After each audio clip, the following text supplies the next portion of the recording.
Welcome to Snail Story, where every tale is a slow step toward understanding the human heart.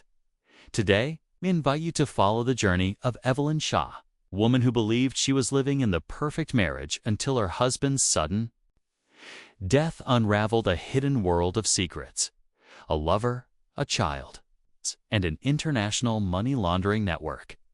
In the midst of that chaos, she held on to one thing: the truth. If you love stories that are quiet but deeply layered, don't forget to like, subscribe, and leave a comment below.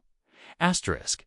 I remember how Marcus Shaw used to walk through the front door at exactly 6:15 every evening like a Swiss watch that never missed a beat. We lived that way for 12 years, dinner right on time, soft music playing from the kitchen speaker, wine already poured, and the quiet stillness of two people who seemed perfectly in sync. That day, I made creamy mashed potatoes and French-style roast beef, the dish he always requested on the last Friday of every month. 6:15 came and went. I figured maybe he was stuck in traffic or a meeting ran long. I didn't call. Marcus hated being interrupted. "If it's urgent, I'll call," he used to say. 6:45. I set the table anyway, though there was no one to eat with. 7:20. My phone rang, but it wasn't him. It was the King County Police Department. I can't quite remember what came after. The words were, "Sorry to inform you an accident. A stroke while driving." The car veered off and hit a highway barrier nearly 70 miles north of Seattle. Killed instantly. I thought I'd misheard. Ugh. Marcus never drove that far without telling me. Ugh. His office was 15 minutes from our house. Ugh. The location didn't match any business trip I'd ever heard about, but the body, they were certain. I signed the release papers almost in a daze, as if every feeling in me had been wrapped in a cold fog. On the day of the funeral, the sky was a pale ashen gray. Marcus had a lot of friends, or at least people who looked like friends. They wore black, shook my hand with rehearsed sympathy, and said things like, "He was such a great man," or "You were so lucky to have him."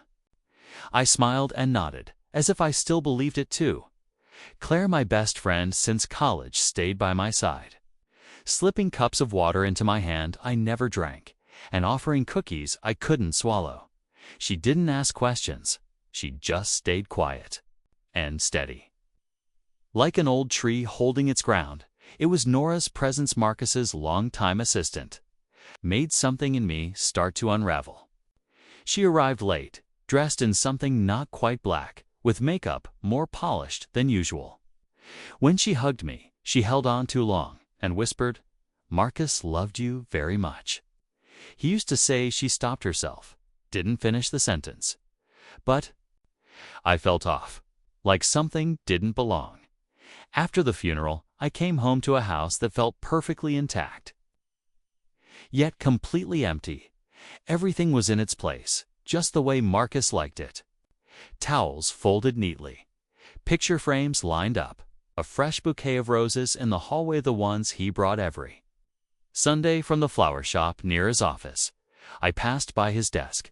His keys were still there, resting in the leather tray he kept by the door. That's when I noticed a silver key I'd never paid attention to before. It had unfamiliar ridges, a different cut. Marcus once said, just for a storage unit at the construction site. Nothing to worry about.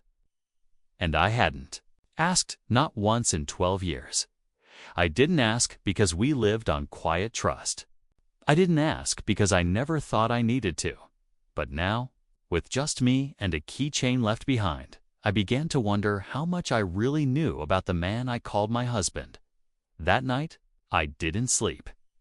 I wandered around the house, running my hands along the surfaces, as if peeling back layers might reveal some hidden truth beneath the polished wood.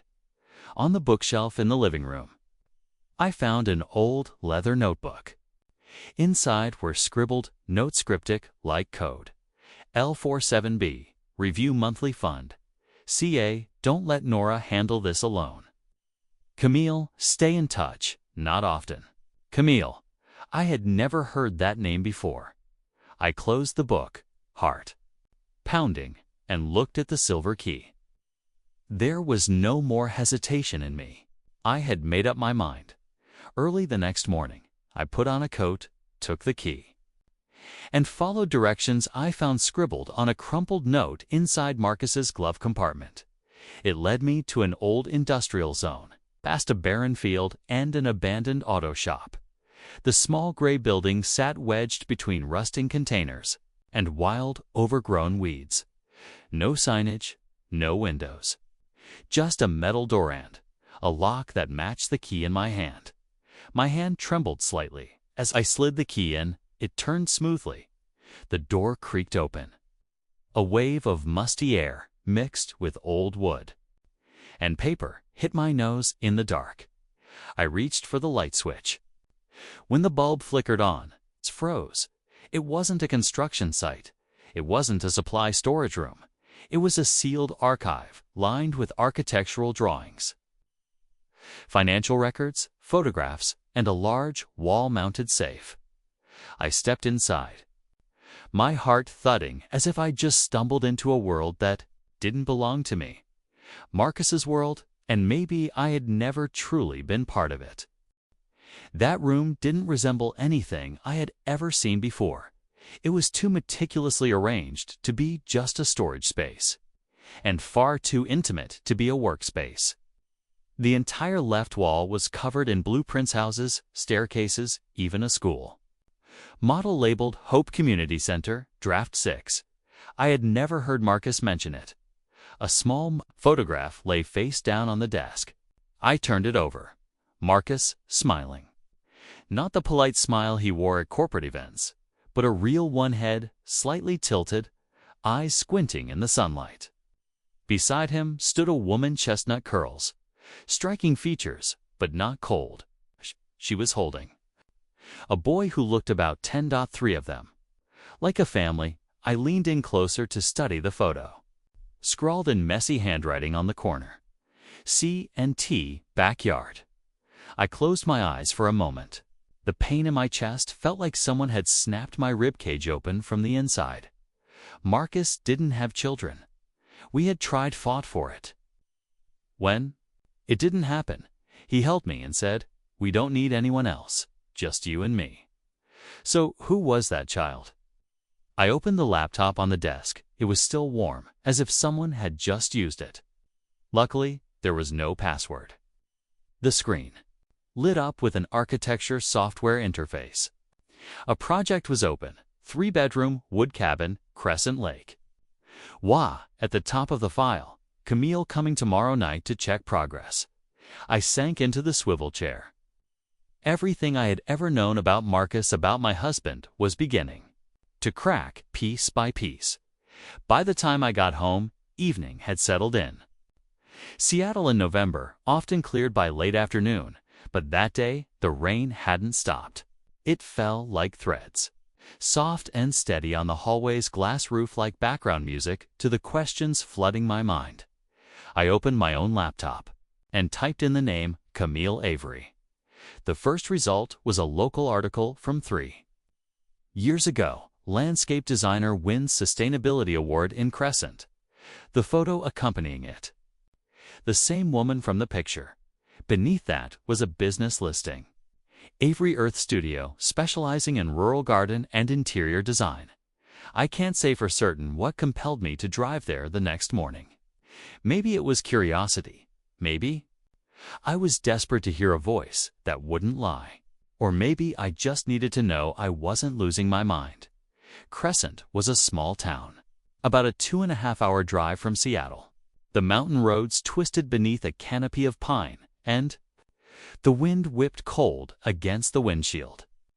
GPS led me to a little white house on a hillside, lavender and sage in the front garden. A pickup truck parked under the awning. The door opened before I even knocked. The woman from the photo stood there. "Evelyn Shaw?" she asked, not surprised. I froze. "You know who I am." Camille nodded and gently opened the door wider. "He once told me, if something ever went wrong, you might come."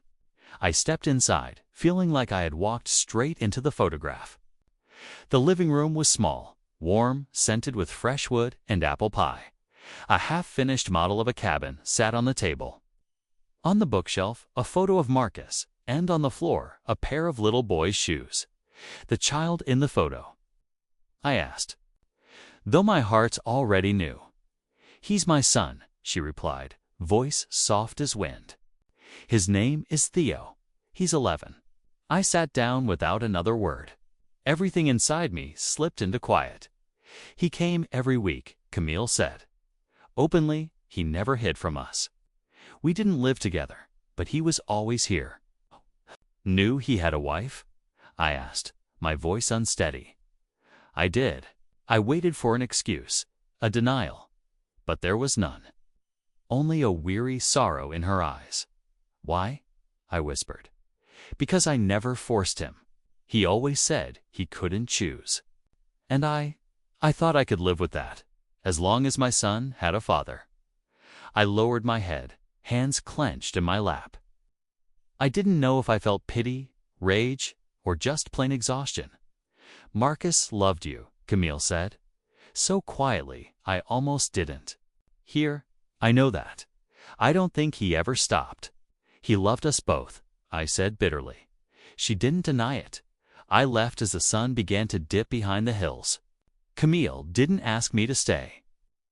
She simply handed me a brown envelope and said, he left this for you. Said if you ever came, I should give it to you directly. I took it, but didn't open it. On the front, in his handwriting, E. That evening, I returned home. Claire was in the kitchen, making tea, as if she'd known I'd show up. I sat down and placed the envelope on the table. It took me a long time to open it. Inside was a single folded piece of paper. It's just a few lines. Evelyn, if you're reading this, I'm no longer here. I'm sorry for what you're about to learn. I lived to live, and neither was whole. But with you, I was always grateful.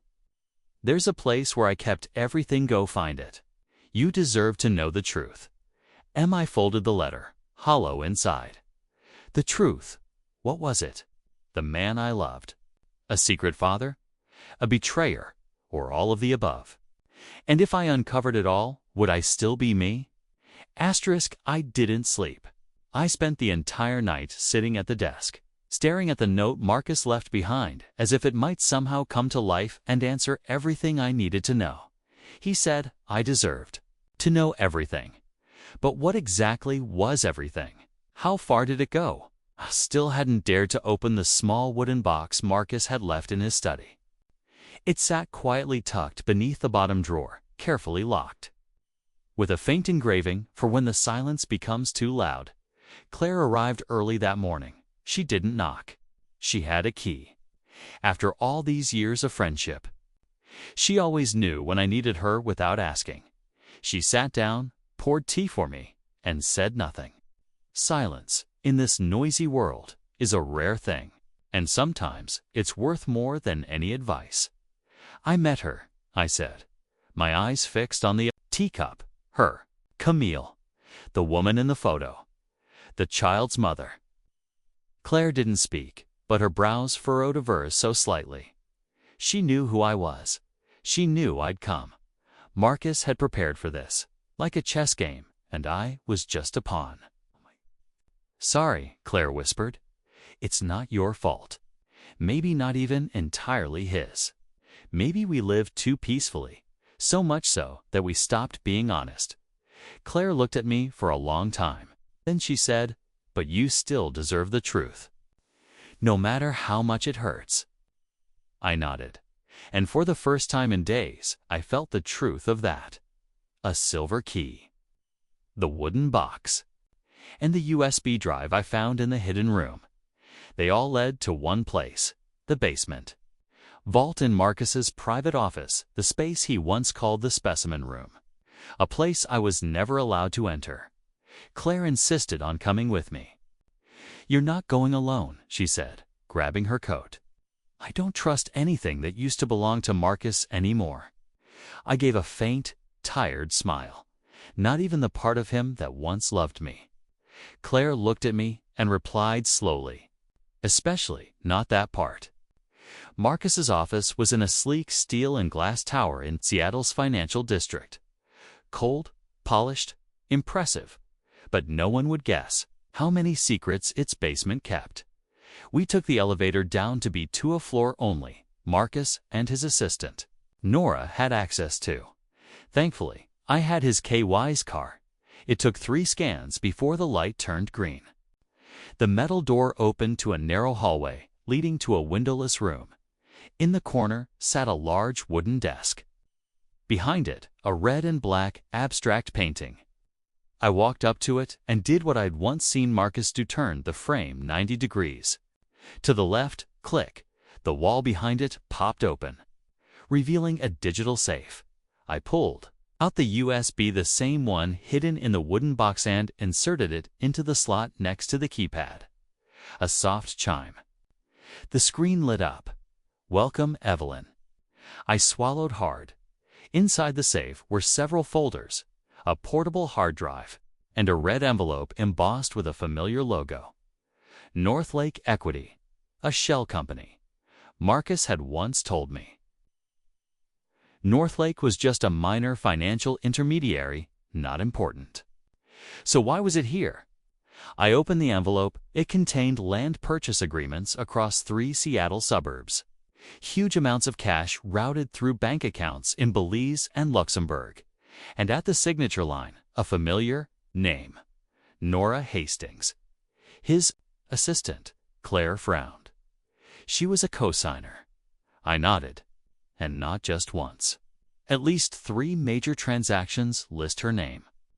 We were still piecing it together when the door opened. I turned around, heart clenching. But it wasn't a stranger. It was Logan. Logan Avery, Camille's son. The 11-year-old boy in the photos, now a tall, slender young man. With Marcus's eyes and his mother's gentle smile. "Sorry for showing up unannounced," he said. "My mom told me I should come. There's something I think you need to know." I didn't know how to greet him. As an heir. My late husband's secret son. Or something else, something I hadn't learned how to name yet. Claire invited him to sit. Logan placed a small satchel on the table and pulled out a stack of papers. "I found these in my mom's old computer," he said. "Letters between her and Marcus. Looks like it wasn't just about love. They talked about Northlake over 4 years ago." I opened the first few pages. "I don't trust Nora. She knows more than she should. We need a backup, not just for you, but for my son. If things go wrong, let Evelyn decide. She's the only one I still trust." My chest tightened. Me, not Camille. Nora. "Me, you think Marcus was being threatened?" I asked Logan. Nodded, his eyes clouded. "And I think it was Nora. My mom once said Marcus showed up one night shaking, his eyes bloodshot. He said, 'Everything's about to break, but Evelyn can't find out.'" Claire looked at me. "You have to confront Nora right now." I nodded and slowly rose to my feet. It was time. The keeper of secrets had to be revealed. Nora Hastings always knew how to inspire trust. She used to be the first one at the office every morning. The one who managed Marcus's schedule, remembered exactly which tea he liked after 3 p.m. and which fountain pen he used to sign important contracts. In my eyes, she had once been the model of loyalty till the numbers on paper began to tell a different story. I arranged to meet her somewhere she couldn't dodge. The office, not a cafe, not her home, but right there at the desk where she had sat for 8 years. The same place I used to stop by and smile at her while dropping off Marcus's lunch. The glass doors slid open. Nora stood with her back to me, sunlight from the window catching the soft curls of her brown hair. She turned when she heard my footsteps. "Evelyn," she said, tilting her head. "I didn't think you'd come." I smiled faintly, stepping forward. "I didn't think I needed to." But things change. On the desk sat a glass of red wine, not tea, not office hours. I sat across from her and placed a sealed envelope with a red ink stamp onto the desk. Nora glanced at it, then looked up. Her expression didn't change.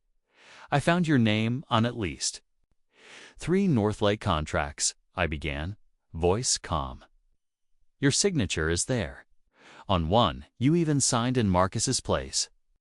He authorized it, Nora replied, not blinking. Nothing illegal about that. And the offshore transfers. The accounts under your name in Belize and the Cayman Islands. Were those also authorized? She picked up the wineglass, swirling it slowly in her hand. Evelyn, I think you're tired. The funeral, Camille's truth. It's all been a lot. You're overanalyzing. I leaned in, my voice dropping colder. I have recordings, documents, even copies of Marcus's journal. He trusted you once. Then he found out. You tracked his transactions, tampered with files, and threatened Camille. For the first time, her eyes flickered. I continued. Camille said she received anonymous messages warnings to stay away from Marcus or she'd be reported for tax evasion. She panicked, almost fled to Canada with Theo, but Marcus talked her down. Nora let out a dry, humorless laugh. Camille was always fragile. She believed love was enough to protect her. Just like you. And what about you? I asked. What did you think would protect you? Nora set down her wineglass. A small rose petal floated inside, visually charming, but in this context, it chilled me to the bone. You didn't know him like I did, she said, for the first time lowering her voice. You lived with him, slept beside him. But you didn't. See the midnight meetings, the encrypted messages that sent him rushing out. You saw the surface. I saw what was underneath, and you loved that part. I asked, with a hint of sarcasm. Love or not, it doesn't matter, she replied. I built that system with him. Without me, there is no Northlake, no Camille, no hidden flights, no concealed funds. It all started with me. I was silent for a moment. Then I opened the envelope and pulled out a copy of a formal complaint. I haven't submitted this, I said softly, but I will unless you walk away. From the accounts, from the trusts, from my life, from Theo's, from all of this. Nora said nothing. Then she rose, walked to the window, and stared down at the city as if calculating her next move. I used to think he'd choose me, she murmured, voice like a dare. Not Camille, not you. I was the only one who didn't. Ask him to be anything other than himself, but he didn't choose you. I hadn't meant to say it, but the words slipped out. Nora turned sharply, something like hatred flashing in her eyes. You think you've won? She asked. Marcus is dead. Whatever love you had died with him. What's left are papers and distorted memories. None of US 1. I stood up, took the envelope in hand. I'm not here to win. I'm here to survive. I walked out.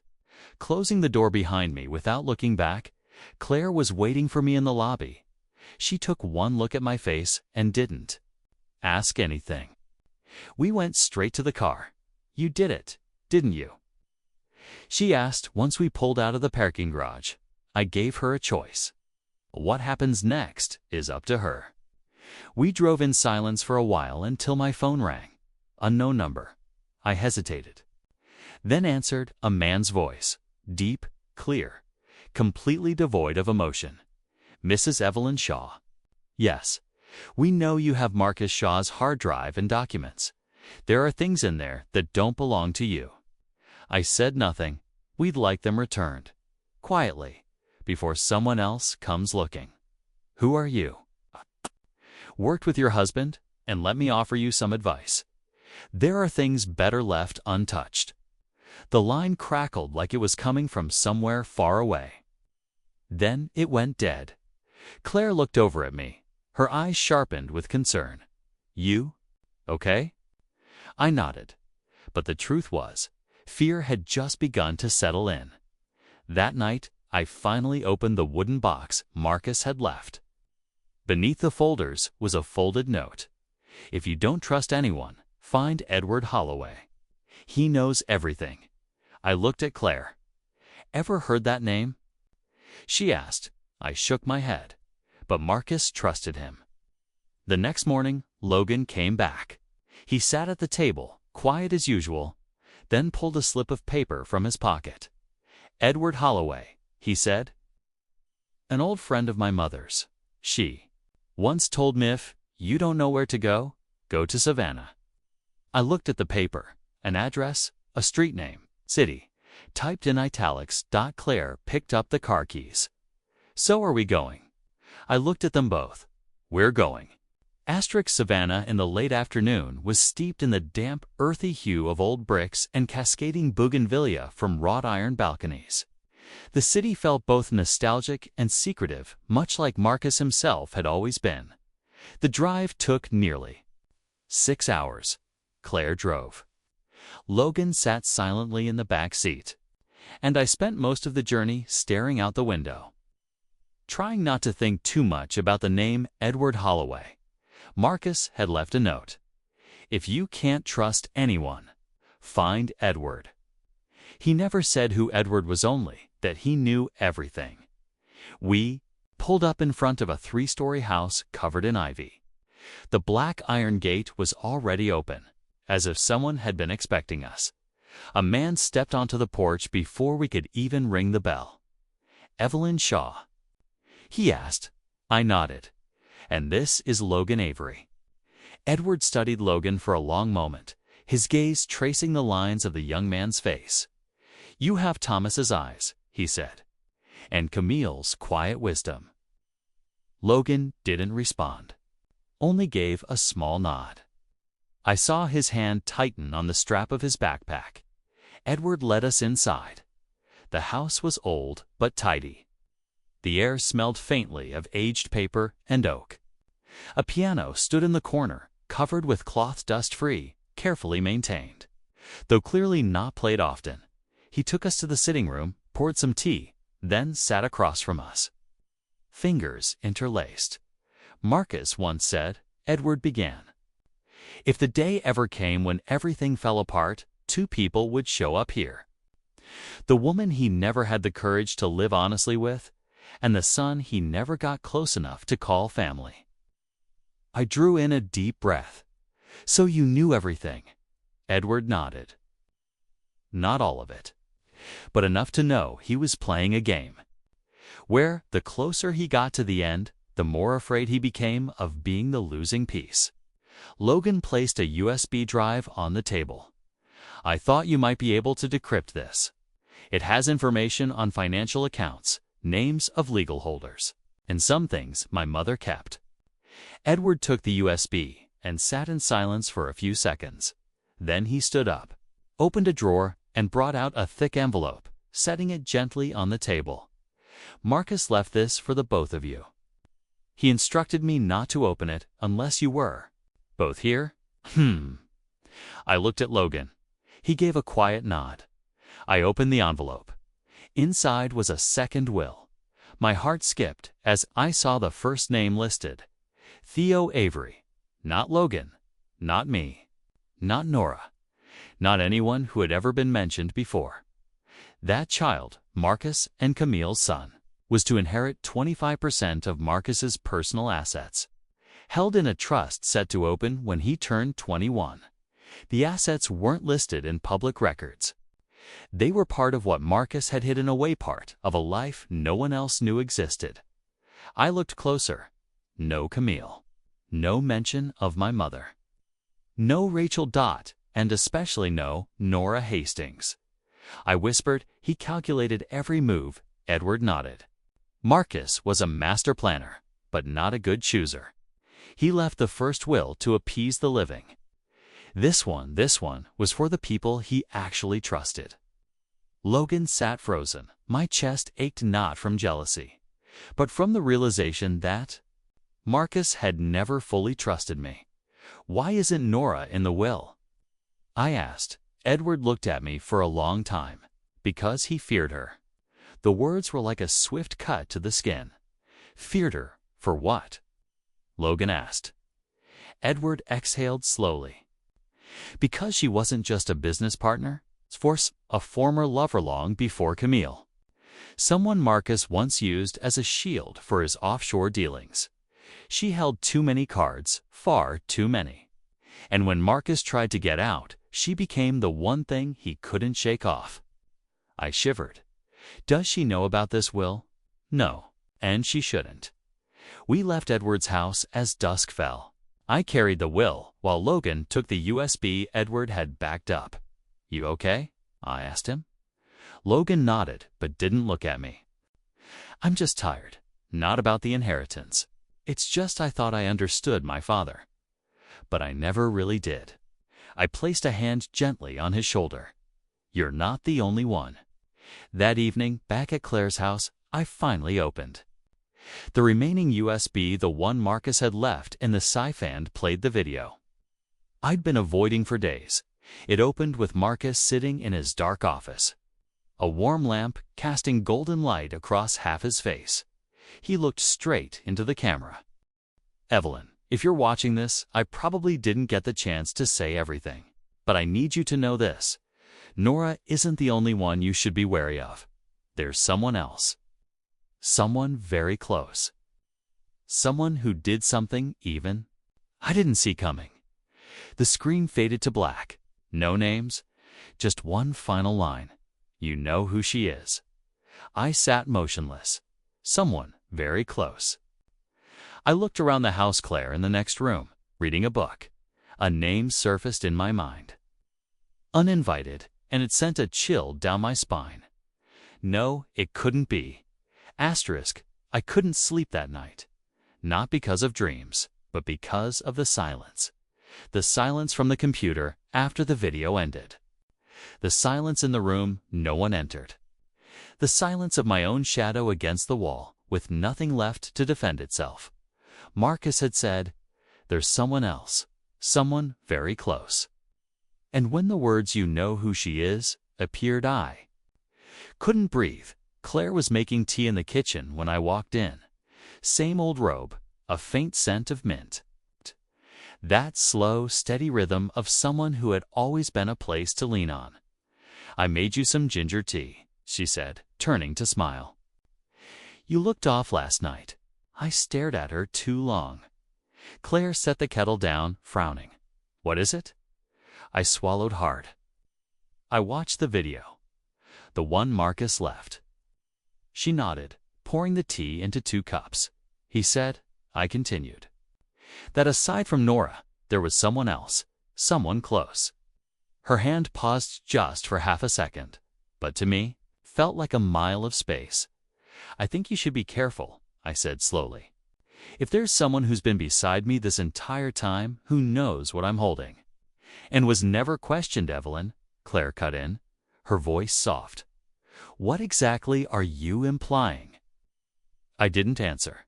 She walked over and held out the cup. I didn't take it. You think I did something? She asked, her eyes landing on my hands. I don't know, I said, my voice barely audible. I really don't. But Marcus suspected someone. And if it's not Nora, why? Me? Claire asked, for the first time a trace of anger in her voice. Because you know everything. You have copies of the hard drive. You know the connections. You know the folders Marcus left. You know the safe codes. Claire exhaled and stepped back, her face emptied of emotion. You think I helped Marcus launder money? Or threatened you? No, I whispered. But I think maybe you're hiding something for someone. Claire clenched her fists slightly, her lips trembling. I used to think Marcus was a good man, she said, voice hoarse. And I used to think you'd never doubt me. Maybe I was wrong about both. I stepped closer, my voice gentle again. Claire, if you know who Marcus was warning me about, please tell me. She was quiet for a long time. Then, softly, she said, I think you need to talk to your mother. I froze. My mother? I echoed. Claire nodded. There's something I didn't tell you. Not because I betrayed you, but because I thought you weren't ready. I sat down. My head buzzed. Claire began slowly. Last year, Marcus visited your mother Sharon. You were out of town, in Portland. He came with another man, silver hair, gray suit. I saw them leaving her house when I dropped off a book. When I asked her, she said it was about an old investment. And you didn't tell me because of the way Marcus looked that day, not like a man visiting his wife's family, but like someone making a deal. I had no words. My chest felt like it had caved in. I drove to my mother's house. The old hilltop home where I grew up seemed smaller, older than I remembered. She opened the door before I could knock. "Evelyn," she said, a bit surprised. "You should have called, because if I had, you wouldn't have opened the door." She paused just a beat, then stepped aside. "I didn't beat around the bush. Marcus came here." "With who?" My mother set down her coffee and sat upright like she was in court. "Yes," she said. "He came with a man. His name was Gordon Blake." I stiffened. That name, the same man who had threatened me on the phone. The man who worked with Marcus. "You know who he is?" "Just an investor," she replied. I looked her straight in the eye. "You took money from them, didn't you?" She didn't answer right away. Then she opened a drawer and pulled out an envelope. "Marcus gave me this. Said it was to settle an old debt your father left behind." I never opened it. I took it. Inside was a savings certificate in my mother's name worth $150,000. "Marcus kept this in her records," I murmured. "Why?" My mother didn't meet my eyes. She just whispered, "Did you ever wonder how Marcus knew all your wounds things? You never told him." I held my breath. "Because I told him," she said. "From the very beginning, when he first started loving you, he came to me. I thought I was helping. But maybe I sent you into a world you'd never escape." I left, just as twilight set in. My heart wasn't angry, just hollow. For the first time in my life, I felt truly alone. When I returned to Claire's, I found Logan sitting on the front porch. He stood as soon as he saw me. "You okay?" I nodded. "I'm fine." Then I looked him in the eye. "Logan, we need to open the last safe deposit box. The final one." Federal Trust Bank sat on a quiet street in western Seattle, nestled between two towering office buildings. From the outside, it looked utterly unremarkable. No bold signage, no flashy advertisements. But anyone familiar with the city's financial underworld knew this was where things were kept that were never meant to be declared.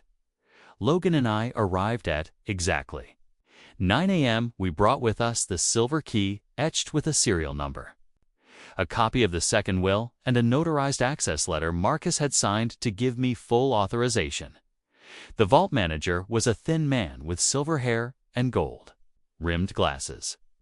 He skimmed through our paperwork, nodded, and led us down to the basement via a private elevator.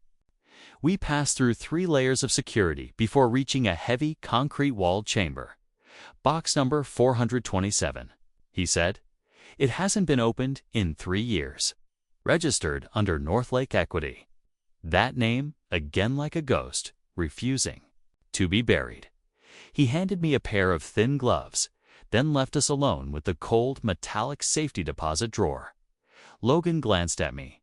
"Ready?" "No," I replied. "But we do it anyway." I inserted the key. The click was soft, but in the absolute silence, it sounded like thunder. The drawer slid open. Inside, there was no money, no gold, no diamonds, just a thick stack of documents, a black external hard drive, and one color photograph. I picked up the photo. It was Marcus, Logan, and Gordon Blake, standing beside a black SUV, smiling casually. And behind them Victor Crane, the man who had threatened me just days before. They weren't business associates. They were a team. Logan picked up the documents. The top page was marked with a red underlined title, Crane Blackmail Insurance. We opened it. Detailed records of wire transfers, shell companies, legal name holders, a list of politicians, business tycoons, and even non-profit organizations that had received North Lake's donations as a cover for laundering money. Every page was a piece of evidence, a bullet. I trembled not from fear, but from realization. Marcus hadn't just left me a legacy. He'd left me a weapon. Why me? I whispered. Why did he give this to me? Logan answered quietly, because he knew you're the only one who wasn't after something. I looked at him. Those eyes held 2 parts Marcus, but the rest was all his own, clear, steady, and unafraid. I gripped the hard drive in my hand. What do we do next? Give it to a lawyer, someone we can trust. I know Marcus Doyle. He used to handle my father's estate. Then, let's go. Today, we left the bank, the metal box in tow, documents hidden inside a locked zipper bag. I texted Claire and told her not to wait up just then. Logan's phone rang. He picked up and his face changed. Gordon, he muttered, then switched to speakerphone. Gordon's voice came through soft and sharp, like a blade sliding under a collar. You two think you're clever, huh? I know exactly what you opened. I'm giving you one chance. Hand over the hard drive. I'll walk away. I grabbed the phone. You don't get to make demands anymore. Gordon chuckled. You're playing with fire, Evelyn. I've erased people far smarter than you. I replied, voice steady as steel, and I've lost everything. Someone with nothing to lose is the most dangerous of all. I hung up. We arrived at Marcus Doyle's office just before noon. I handed over the hard drive and the documents, asking him to make 3 copies, each to be stored in a separate, secure location. He nodded without questions, simply said, starting. Today, Evelyn, you're not just a survivor. You're the one holding the power. That evening, I sat on Claire's porch. Logan beside me. We didn't speak for almost an hour. The amber light from the window cast soft breaths of warmth into the quiet night. You know? Logan said eventually he was complicated. But now I think maybe he really did want to let go of all this, but he didn't have the courage, I replied. And what about you? He asked. Will you let go? I looked up at the sky. There were no stars, only drifting clouds like old secrets that refused to clear. I don't know. But I do know this sigh won't let anyone else choose for me again. Asterisk, 2 days after handing the documents to Marcus Doyle, the lawyer, I thought maybe I could finally breathe. I had hoped, but the truth never lets go of those who dare to look it in the eye. That morning, I was in Claire's kitchen, making coffee. Logan was outside in the yard, helping Claire fix the old wooden gate. None of us said it aloud, but we all understood one thing. This house was a sanctuary temporary. Fragile, but real. Then the doorbell rang. I walked out to open it completely. Unguarded, a woman I'd never seen before was standing there, short black hair, leather jacket, a cream-colored envelope in her hand. Her face wasn't friendly, but it wasn't hostile either, just unsettlingly calm. Like she had already watched the whole movie and had returned only to deliver the closing line. Evelyn Shaw, she asked. I am. Doesn't matter. She cut me off, holding out the envelope. This is from them. They want you to know we know what you're doing. Before I could ask anything else, she turned and left swiftly. Like a shadow, I opened the envelope. Inside was a single photo, me and Logan, leaving Marcus Doyle's law office. I was holding the bag with the hard drive. Logan's head was lowered, whispering something to me. No message. No direct threat, just silence. The kind of silence that freezes the blood in your veins. I took the photo to Marcus Doyle that very afternoon. He frowned, visibly disturbed for the first time. They're watching now. And I suspect someone in my office has been compromised. What should I do? You need to leave Seattle. I stared at him, startled. You mean run? No, he said. I mean strategic retreat. Take the original drive. Leave one backup in a secure location and disappear from anywhere they can find you. They don't need to kill you, Evelyn. They just need to destroy your credibility. I thought of my mother, of Claire, of Logan, and I nodded. That night, I sat with Logan. I'm leaving, I said. For now, I need to move part of the data out of here. There's an old cabin in Colorado one Marcus once mentioned in the cabin drafts he designed. For Camille, no one knows about it except me. I'm going with you, Logan said without hesitation. I shook my head. No, you have to stay. If anything happens, someone has to be here to prove Marcus wasn't insane, but a man trying to do the right thing. Logan stared at me. You don't have to protect me. I'm not protecting you, I said, voice trembling. I believe. You're the only one strong enough not to let hatred swallow you the way it almost swallowed me. Claire stepped in. She didn't say a word. Just placed a new phone in my hand. No SIM. Encrypted. VPN set. Call only if necessary. I hugged her. This time, I held on tightly. 3 days later, I left. No luggage. Just one old leather bag with the hard drive, a few copied documents, and a small handgun Marcus had once hidden in the nightstand drawer. I carried nothing of him except the truth. The cabin stood on a snowy hillside, surrounded by towering pines and freezing wind. It was the one Marcus had designed for the one he loved the most, but could never live with. I didn't know whether that person was me or Camille, but it no longer mattered. I stayed there for nearly a week. No calls, no internet. I didn't step outside. I spent my time organizing the files, encrypting the backups, and writing everything. Every detail of this story. I wasn't writing out of revenge. I was writing to remember, because if one day someone tried to claim Marcus was nothing more than a corrupt money launderer, I'd be able to show them the truth, that he was a sinner who regretted it, and that is the greatest difference. On the 8th day, I received an email from an anonymous address. Subject line, final offer. The body was short. We know where you are. Hand over everything. Or say goodbye to Logan Avery. I collapsed onto the wooden floor. My hands trembled not from fear, but because, for the first time, I realized they weren't targeting me. They were targeting the people I loved. I stood up, pulled the hard drive from its steel box, and plugged it into my laptop. I opened the final folder, the one Marcus had labeled for Evelyn, only if you must. Inside was a short audio file, no video, just sound. Marcus's voice. Tired but clear. If you're hearing this, it means they're getting close.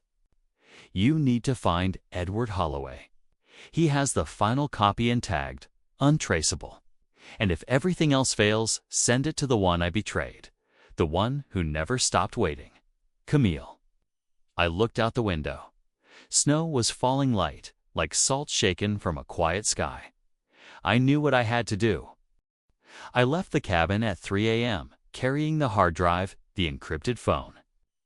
And a decision I never thought I'd have to make. This was no longer about Marcus, no longer about me. It was about Logan's life, a boy who had committed no crime, who didn't create this chaos yet now, because he carried the blood of a man who lived 2 separate lives. He could lose everything. I drove through the night. Heading back to the city, I already had Camille's address, Logan's mother. But this time, I wasn't coming to confront her. I wasn't here to ask if she knew Marcus had betrayed, deceived, and divided everyone he touched. This time came to beg.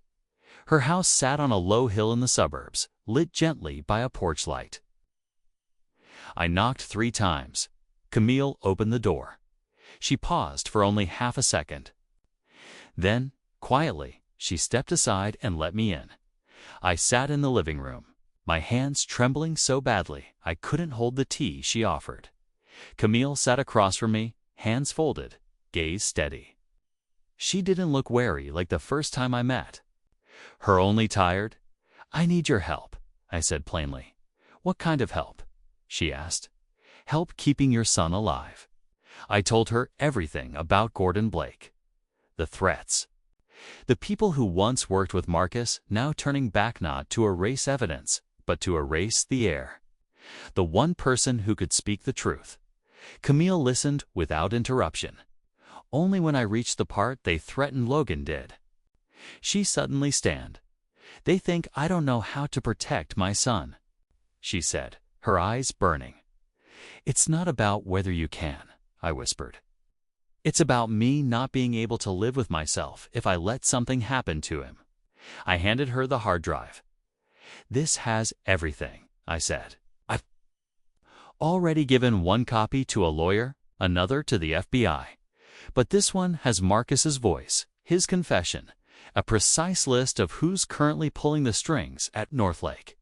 Camille took it in silence. "Who should I send it to?" she asked. "To anyone you think will listen." There wasn't much else to say.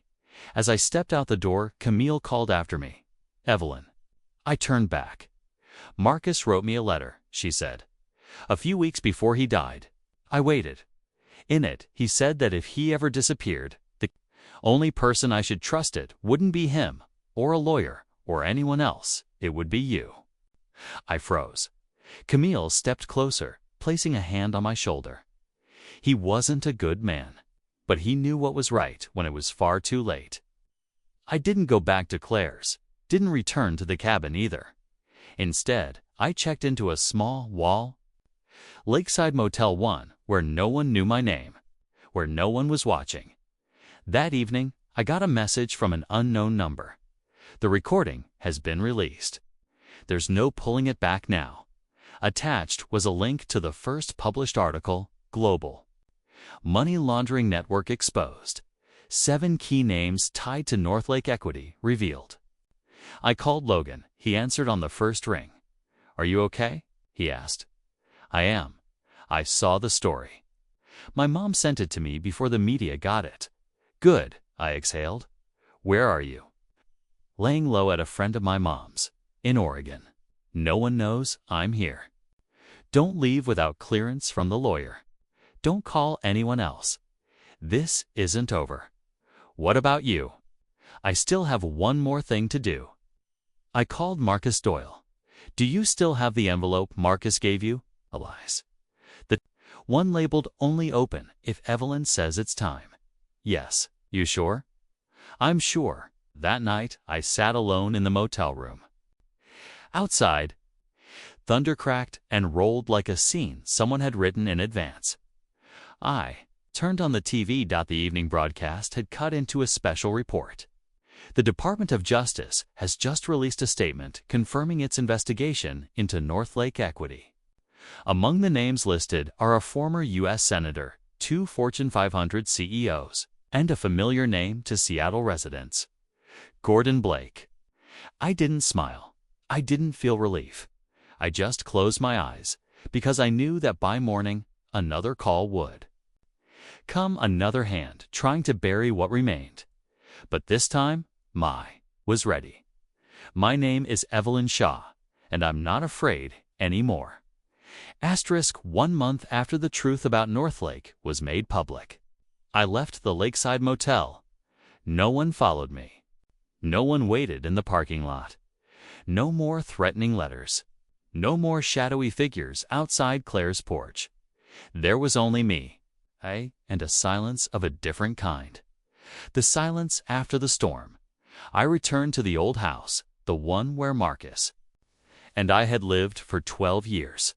It had been sealed off briefly during the investigation, but was now legally returned to me. No disputes. No hidden clauses.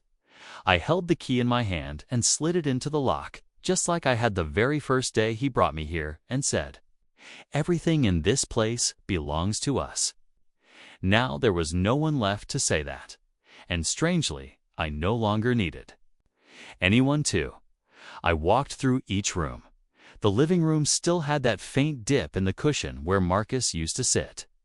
The kitchen still smelled of oak. From the cabinet he built by hand our first year in the house. On the table, a picture frame lay face down. I turned it over, our wedding photo. We were standing on the beach, wind in our hair, his arm around my shoulders. People said it was the wedding of dreams, but now I know, dreams have layers. And not all of them are real. I didn't burn the photo. Didn't throw it away. I wrapped it carefully and placed it inside an old tin box, along with the sapphire necklace he once gave me, the copy of his final letter, and the last voice recording he ever left. I'm sorry. I didn't need to forgive Marcus to move forward. I just needed to accept that someone can love you and still betray you. And that doesn't make you any less worthy of love. 3 days later, I met Claire again. She walked into the cafe looking as though an entire winter had passed through her. But when she saw me, she smiled. Still Claire, the friend who never turned away, even when I had doubted her. I'm sorry, I said. Hands wrapped tightly around my coffee mug. She placed her hand over mine. No need. I know you've lived through something no one's ever prepared for. And I also know you're still the Evelyn I've loved for over 20 years. We didn't talk about Marcus. We didn't need to. Logan sent me a handwritten letter. Dear Ms. Evelyn, I've agreed to testify if needed, though I hope it won't come to that. Camille sent the drive to the press and the Department of Justice at the same time. They can't silence everyone anymore. I'm applying for a law scholarship not to defend men like my father, but to protect people like you people left behind in silence. Thank you for not giving up. I cried when I read the last line, not because of Logan, but because I had let a child walk through something the adults should have carried. I sold the house, moved to a small town in northern Washington near Lake Chelan, a place where no one knows my name, where no ghosts from the past could follow. I didn't change my name. I didn't need to. I'm still Filing Shaw. Only now I choose the truth as my place of belonging.